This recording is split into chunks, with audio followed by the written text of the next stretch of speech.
after Benedictines chronologically, but there's a little bit more about them to talk about, so I thought we'd go to Franciscans. So they're in between the Benedictines and the Franciscans. And their foundations are actually, as far as we know, in the 12th century, but they claim a heritage going back to like the 3rd century. But that is probably not true. There was something to do with, I want to say around the 15th century, the Pope said, any of you orders that don't have your roots, in the Desert Father sort of tradition, you're out. And he cleared the church out of a lot of sort of monastic communities. And so these guys made up a story that said, oh, we do, yes, we do. This is where our roots are. And it was true they had a group of hermits living on Mount Carmel in Israel, but it's not true that they were there from time immemorial. They were probably only there from the 12th century. So they started out there.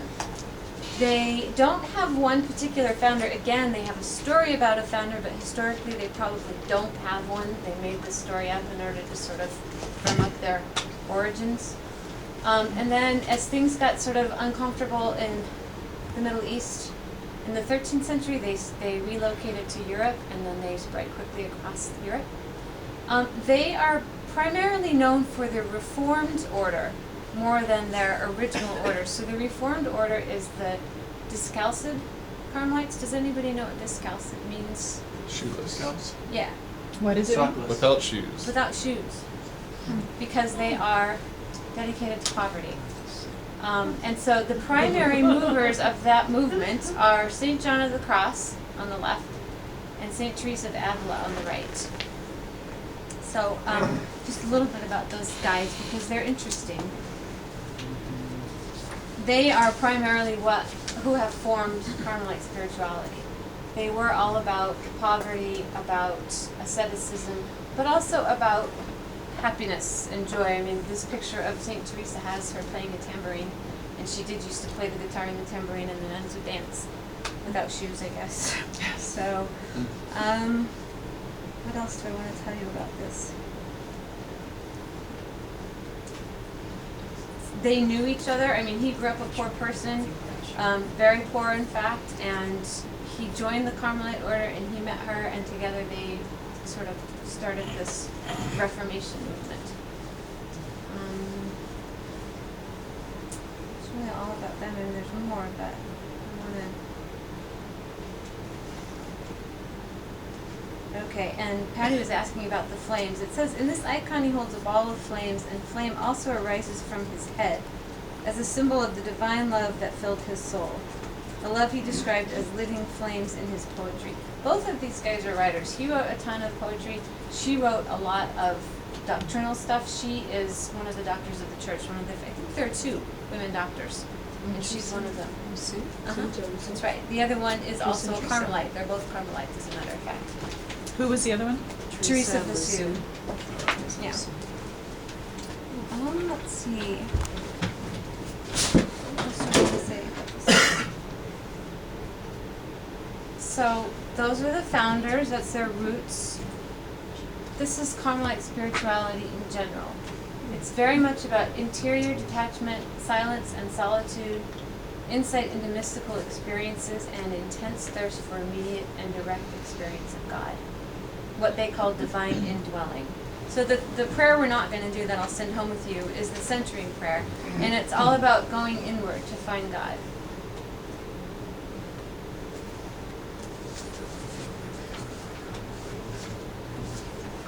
I will read you 2 quotes, one from John of the Cross and one from Teresa of Avila.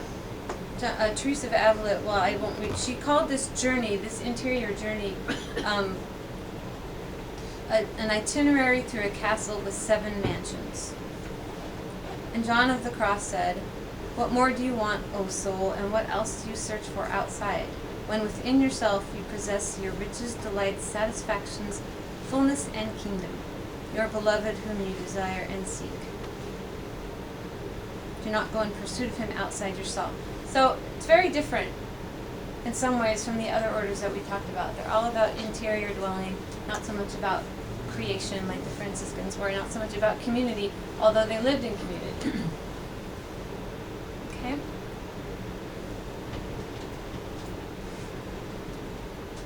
So how do we pray? Friendship with God and union with God were two big phrases for Teresa of Avila. And the Carmelites claim that prayer and contemplation is not an exterior thing, it's an embracing of one's whole life. It's personal and communal. They do pray a form of communal prayer. They do pray, they go to Mass, obviously. But they're, again, very much about meditation and indwelling. So daily observance of the sacred liturgy, that would be Mass, or Liturgy of the Hours. And then strengthening of one's heart with holy thoughts. It's sort of like the Jesus prayer that we talked about. This concept that there's a constant interior prayer that happens to, in the Carmelite spirituality, sort of bulwark yourself against evil. It's a little bit different than the Jesus prayer. And that's a Carmelite sister in herself. How do they live? Again, the silence and solitude, asceticism, big part of most orders, apostolic service, and love of God and neighbor. So the silence, again, they talk about listening attentively to the still small voice of God. It's sort of like the Lectio, only they do it differently. And again, I'll give you that prayer to take home. Do they ever write about hearing the still small voice of God? Mm-hmm. Teresa of Avila has a ton of stuff about that. She'd be a very good person to read. The ambiance of solitude where one may be alone so as to focus more attentively on the beloved. A place of privileged encounter with the beloved. So, in other words, being alone for them is not, you never are alone. It's about being able to focus on the person who is always with you, the one who is always with you. But these don't seem to have much contact with like the outside world. They don't. You're right, but they do claim an important part of their charism is the last one, apostolic service to the church. So a way of cooperating with God and bringing about God's reign on earth. In their mind, the authentic prayer and contemplation leads to a flowering of the twofold gospel commandment of love of God and love of neighbor. So they do have a service charism. Yeah, but it's not specifically says like charity or something Exactly. like that. It's very different. It's Yeah. very indwelling as opposed to outdwelling or outgoing.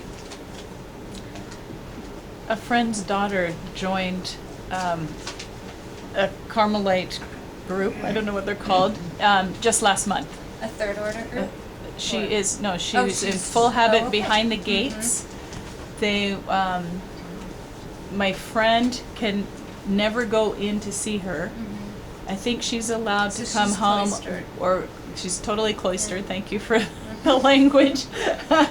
It's actually a double gate, so she can't even get that close enough to Yeah, hug they her have daughter. very strict rules about how Yeah. many times they can write letters out, Yep, how once a many times month. they can receive letters. Yep, once a month, and they think they can come out once a year. Whoa, Yeah, holy cow. yeah. Yeah, it is very strict. Just to become a nun? So To be these- a Carmelite nun, Cloistered hat. the cloistered one, yeah. That is way higher than nun, right? This is a different. It's a different, It's a different one. a different type.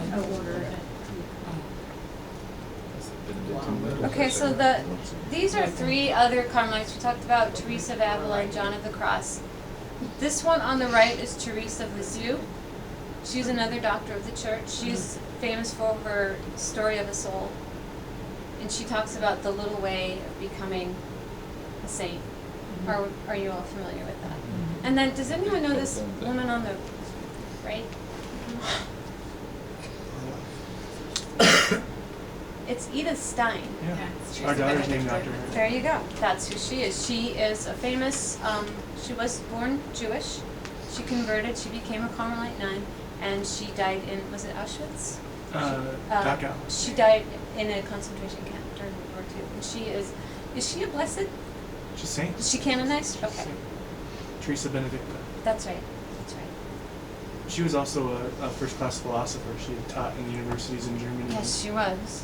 She's another good person to read what she's written. And then down at the bottom, this is the sort of spirituality for today. Have you all seen these scapulars? Brown scapular. Uh-huh. I had one when I was given one for my first communion. They're very common. It's very common Catholic spirituality. you want to talk about it, Robert?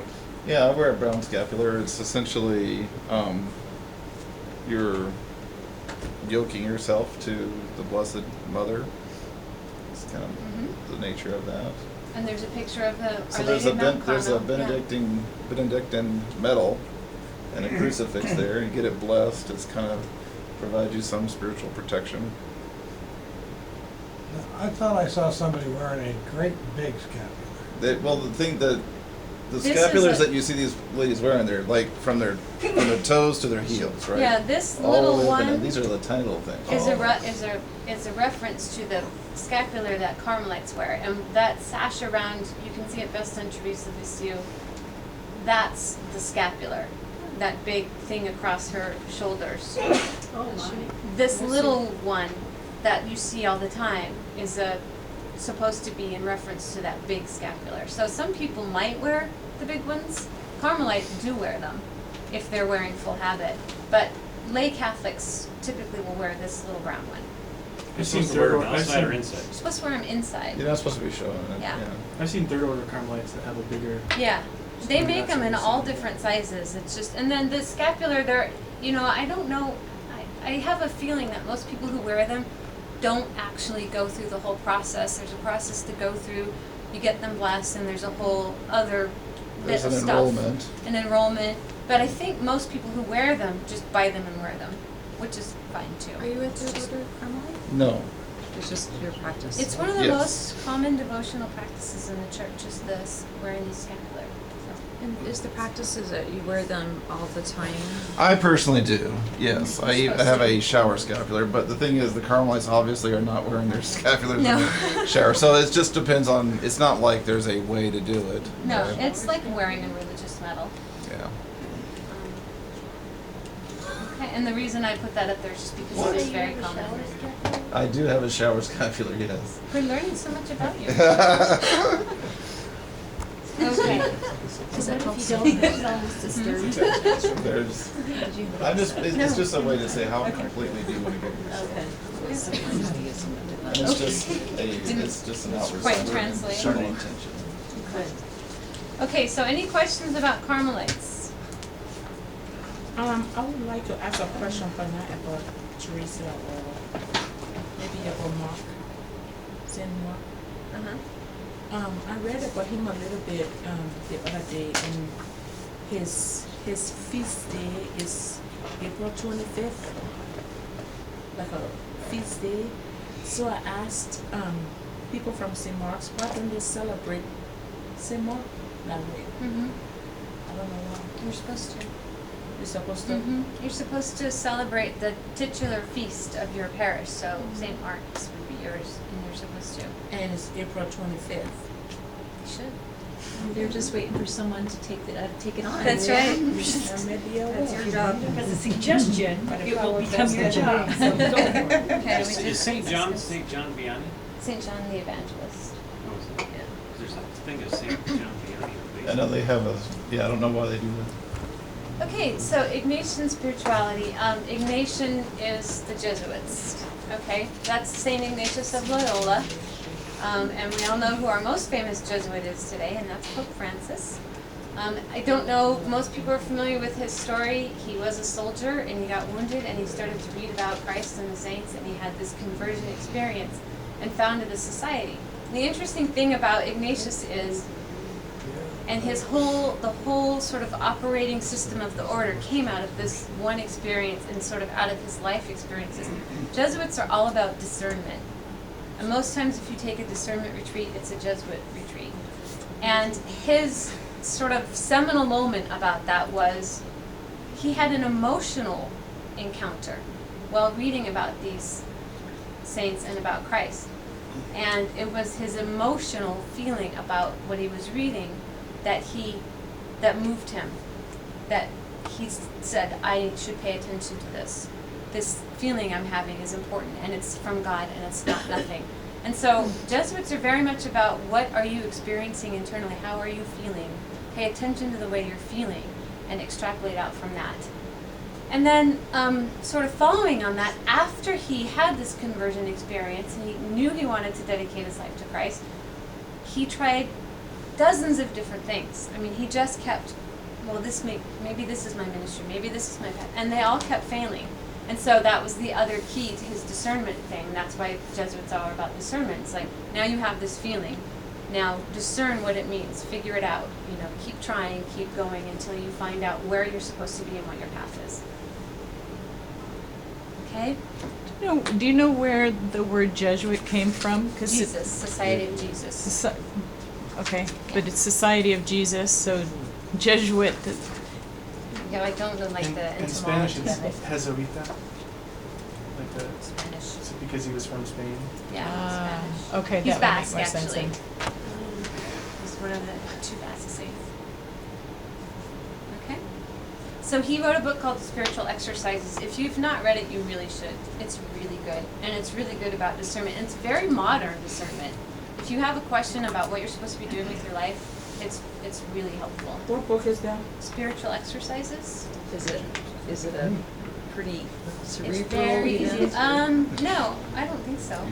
Yeah. So, in general, the Jesuits claim that their spiritual path is all about everyday life. God is present in our world and active in our lives. That's what they say. But they're very cerebral. That they're a very intellectual order, which is fine. But they are, again, another order that believes you go out into the world and you meet Christ there. And then the pathway to deeper prayer, good decisions guided by keen discernment, and an active life of service to others. So I have the Jesuit top 10, and we'll just sort of go down to the top. So really, and I tried to put this in order of least to most. It's probably not, but. So number 10, union of minds and hearts. In other words, as brothers and sisters, we listen for the God who is present among us. So it's different from the Carmelite spirituality. We have to do this together, not so much indwelling. Okay? They admit no division based on ethnicity, nationality, background, age, or gender. And so earlier when we talked about the genius of the church to sort of culturally adapt or absorb, the Jesuits were very good at that. They were a missionary group, and they were very good at going to, say, China and saying, maybe we should, wear this robe instead of, just to make the people feel more comfortable. They were very good at that, and very successful proselytizers because of that. They allowed the Chinese the veneration of their ancestors too, Sure. which brought them into the church faster. Kind of interesting. Yeah, no, they were very smart about that. So flexibility and adaptability, that follows on that. And it's, here my example is 16th century Jesuits wearing Chinese robes. Okay, they respected people's lived experiences. They did not come down, top down. They sort of allowed things to infuse them from the bottom up. Ad majorem Dei gloriam is for the greater glory of God. Number 7, that's a quote. Does anybody know who wrote that? Just kidding. Gerard Manley Hopkins was a Jesuit priest and poet.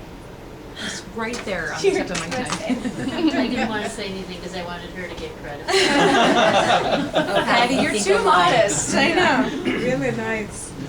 So this is the positive, energetic, and engaged vision of God's constant interaction with creation. In a sense, they're like Franciscans in this way. And Gerard Manley Hopkins is, if you really want to get a hold of that aspect of Jesuit spirituality, he's the guy to read.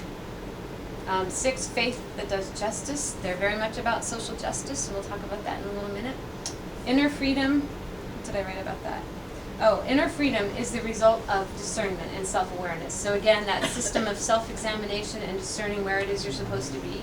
It's not about do whatever you want. It's about finding out what God's path is for you. Number 4, contemplation and action. Not a monastic existence is what they claim. They're very firm about this. It's an active one that's infused with prayer. Number 3, reflection, leading to gratitude, which leads to service. Does that make sense? So if you are reflecting, you become grateful for the blessings in your life, and that makes you want to serve others. Okay. Big buzzwords for Jesuits is serving becoming a man or a woman for others. Number 2, personal relationship with Christ and love for the church. And then the parenthetical statement there that I didn't add is, I didn't put it there, but I'm going to say it, is love for the church as bruised and broken as it is. The Jesuits have a very conflicted relationship with the institutional church. They've always stopped just short of stepping outside it. Not always, most of the time. But they love the church, and they're also in constant conflict with it in an engaged and loving way. And then number 1 is finding God in all things. That's the big Jesuits. That is their top number 1 charism. So some of those things that the media are kind of attacking or using to the advantage that Pope Francis has said, you can see some of the Jesuit. Definitely. Yeah. So next slide is going to be some modern, like Jesuits in the modern world. This guy on the right is Father James Martin. You may have seen him on TV. You may have read some of his books. He's very funny. He's very much a spokesperson for the order and a spokesperson for the church. He's written books on laughter in God, on the saints. He's very public, and he's sort of become an American spokesman for Pope Francis. And then on the right is the Jesuit Volunteer Corps. Are you, any of you familiar with this? Yeah, so you guys talk about it. I talk too much, but I haven't done it. I had a good friend who did a 2-year mission, you know, Christy. Yeah, in Peru. So they live in community with people and serve. And yeah. It's sort of like the Peace Corps. Yeah, they do it they have an international one and then one in state. Yeah, it's sort of like the Peace Corps for young people, and they go all over the world, and they serve in schools and hospitals and in communities, and they're affiliated with the Jesuits. They don't have to be Catholic, but they are trained and formed by groups of Jesuits. And it's a very active, vibrant organization.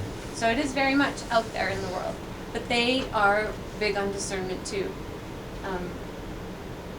They'll teach you the spiritual exercises of St. Ignatius before you even go on a mission. So They have something in town. yeah, they do. Does they have some like Catholic charities? They have some girls Did there. Christine Smith do something with this organization? Christy King did. Christy King. Oh, okay. Yeah, I don't know Christine Smith. I don't think so. I don't know. Yeah.